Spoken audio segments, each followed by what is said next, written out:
ICSE class 10th ML Agarwal. उम्मीद है कि आप सभी लोग ठीक होंगे। पिछली वीडियो में मैंने लोकस के बारे में बताया था और कुछ थ्योरम भी बताया था मैंने, ठीक है। तो इस वीडियो में हम क्वेश्चन नंबर फर्स्ट से स्टार्ट करेंगे और आपको बताएंगे कि किस तरह से कंस्ट्रक्शन करना है और इसके बारे में इसको लिखना है, ठीक है, एक्सप्लेन करना है। जितना बढ़िया आप एक्सप्लेन करेंगे उतना अच्छा नंबर मिलेगा। जैसे जैसे बनाते जाएं वैसे वैसे लिखते जाएं कि क्या क्या मैंने बनाया है, क्या लिख रहे हैं, ठीक है। अब हम लोग देखें क्वेश्चन नंबर 1 लोकस का। तो सबसे पहले क्वेश्चन नंबर 1 जो कह रहा है कि a point move such that its distance from a fix line A B is always the same. What is the relation between AB and the path traveled by P? ठीक है, तो हम इसको देख रहे हैं। कह रहा है कि कोई फिक्स पॉइंट है जो AB है, ठीक, और एक जो पॉइंट P है जो मूव कर रहा है, जैसे कि यहाँ पे हम लोग P मान लेते हैं, ठीक है। और जब ऊपर P लिए हैं तो नीचे भी P लेना पड़ेगा, ठीक है। तो और इसकी जो दूरी होगी, जैसे कि यहाँ 4 सेंटीमीटर का मान लिया तो ये भी 4 सेंटीमीटर का होगा। मतलब कि ये वाले इस वाले जो पीक पॉइंट है इसकी दूरी, और यहाँ पे मान ली ऊपर लिए तो नीचे भी लेना पड़ा, ठीक है। तो इस वाले की दूरी जो होगी वो सेम होगी, ठीक। तो गिवन लाइन दी गई है ए बी और कहीं भी पॉइंट पी ले रहे हैं, ठीक है। मतलब कि यहाँ ले लिया और यहाँ पे ले लिया, ठीक है। जो P पॉइंट है यहाँ पे सेम लाइन में बना सकते थे, अलग अलग लेने पे थोड़ा सा देखने में अच्छा लग रहा है, ठीक है। समझ में भी आ रहा है कि इसकी दूरी और इसकी दूरी, ठीक। और आपके बुक में जो है स्टैंडर्ड लोकस दिए गए हैं, करीब 10 स्टैंडर्ड लोकस की लिस्ट है, ठीक है। जिसमें से पहला या दूसरा जो लोकस जो लिस्ट में जो दूसरा नंबर है, तो उसका जो पॉइंट एकदम सेम टू सेम यही क्वेश्चन है, तो उसका जो पॉइंट है यहाँ पे लिख दिए हैं, ठीक है। कॉपी कर लिए हैं। The locus of a point which is at a given distance from a given straight line consist of a pair of a straight line parallel to the given line and at a given distance from it, ठीक है। तो इसके बाद हम लोग result ये लिखेंगे कि that is the path consist of a pair of straight line parallel to A B. तो ए बी को हम लोग मेंशन करेंगे क्योंकि ए बी जो है क्वेश्चन में दिया हुआ है, ठीक है। तो समझ में आया? ये आपका डायग्राम है और ये स्टेटमेंट है, ठीक। इसको यहाँ पे ऐसे इसको बॉक्स बना लेते हैं, ठीक है।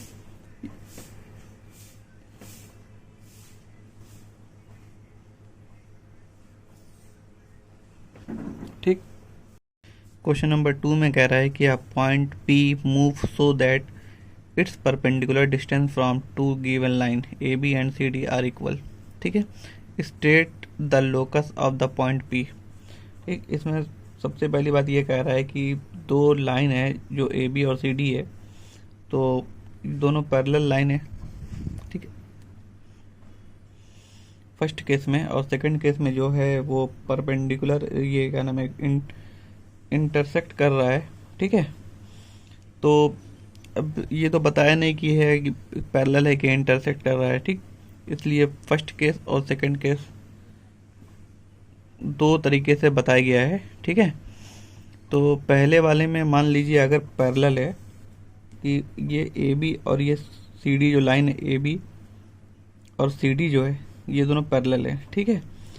तो एक पॉइंट P ऐसा लेंगे जो इन दोनों से सेम दूरी पर हो, ठीक है, इक्वल डिस्टेंस हो। जैसे यहाँ पे ये P लेंगे, मिड में ही लेंगे क्योंकि मिड में ही लेना पड़ेगा, ठीक है। यहाँ ले सकते हैं, यहाँ ले सकते हैं। तो ये एक लाइन बन रहा है, ठीक है। तो इस लाइन का जो नाम है उसको हम L मान लेते हैं, ठीक। तो ये जो P पॉइंट है वो ए बी से जितनी दूरी होगी और वो उतनी ही दूरी जो है सी डी से भी होगी, ठीक है। तो ये वाली लाइन जो है आपको दिख रही है, ये दोनों ए बी और सी डी के सेम दूरी पर है, ठीक। तो इसलिए the locus of the point P which is equidistance from A B and C D. ठीक, तो ए बी और सी डी से इक्वल डिस्टेंस पे कहीं पी ले लेते हैं। ठीक, और जो डिस्टेंस है वो डी है। स्ट्रेट लाइन एल, और इसको जो है इस लाइन को एल मान लेते हैं। ठीक है, which lie in the midway of A B and C D. ठीक है, तो जो लाइन एल है वो ए बी और सी डी के एकदम मिड वे में है। ठीक है, और the line L will be parallel to both A B and C D. जो एल लाइन है वो पैरेलल है ए बी और सी डी के। ठीक है, जाहिर सी बात है ये पैरेलल होगी ही, क्योंकि पॉइंट जो पी है वो जो है ए बी से सेम दूरी पर होगा और सी डी से भी सेम दूरी पर होगा। ठीक है, इक्वल डिस्टेंस के होने की वजह से जो है ये एल जो लाइन है वो ए बी और सी डी के पैरेलल होगी। ठीक, अब सेकंड केस में देख लिए, मान लिए कि अगर ये ए बी और सी डी जो लाइन है वो अगर इंटरसेक्ट होती है। ठीक है, मान लिया इंटरसेक्ट कर रहा है, तो ये वाली लाइन जो है ये एंगल बाइसेक्टर लाइन है। ठीक है, ये वाली एंगल और ये वाला एंगल दोनों सेम होगा। ठीक, और ये सी डी और ए बी जो लाइन है इससे सेम दूरी पर होगा, और दूरी को जब नापने के लिए हम लोग क्या करेंगे, परपेंडिकुलर लाइन इस पे ड्रॉ करेंगे, तभी हमको सेम दूरी जो डिस्टेंस है वो पता चलेगा। जैसे कि यहाँ से यहाँ की जो डिस्टेंस है और यहाँ से यहाँ की जो डिस्टेंस है वो इक्वल होना चाहिए। तो इक्वल के लिए हम परपेंडिकुलर ही जब ड्रॉ करेंगे, यहाँ से इस पे परपेंडिकुलर करेंगे इस लाइन पर, तो हमको बराबर बराबर दिखेगा। ठीक है, तो हम कह सकते हैं कि ये जो एंगल बाइसेक्टर जो लाइन जा रही है ये वाली, तो ए बी और सी डी से इक्वल डिस्टेंस पे है। ठीक है, इसी तरह से ये वाली लाइन देख लिए, तो ये वाली भी लाइन जो है ये है सी डी, ये ए बी है, ए बी और सी डी से सेम जो है डिस्टेंस पर है। ठीक है, तो इसके बारे में हम थ्योरी सेकंड में बताए थे पिछली वीडियो में इंट्रोडक्शन के बाद। ठीक है, उसमें भी देख लीजिएगा थोड़ा सा, तो आपको एकदम क्लियर हो जाएगा। The locus of the point P which is equidistance from A B and C D. A B और C D is the pair of the straight line M and N. तो ये जो line है वो M है और ये N है।